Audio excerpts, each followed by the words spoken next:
तो दर्शक बंधु आरंभ है धान किणा पूर्व आपली नवेम्बर 20 रु आपणकर खरीफ पर आप धान किणा आरंभ जोटा कि आज आप कृष्णचंद्र पात्र आपणकर बरगढ़ सोहिलार आपणकर पूजा अर्चना करके धान मंडी आप शुभारंभ कर देखु यार पूर्व कहते सरकार आसिया पूर्व जो प्रतिश्रुति होते आम आसिले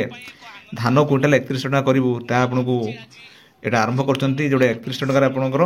चाषी मैंने टंका पाइबे। तो आसतु जो मंत्री चाषी मान एक आनंदर दिन मु तो भावुची आज कृषक मान गोटे उत्सव दिन बड़गढ़ आम जाचु ओडिशार भात हांडी एठू सर्वाधिक धान चाउल ओडिशा को जाउची बाहर को भी जाउची तेणु आम ये आग आरंभ कलु मंडी रे आम आज कृषक मान धान किणबू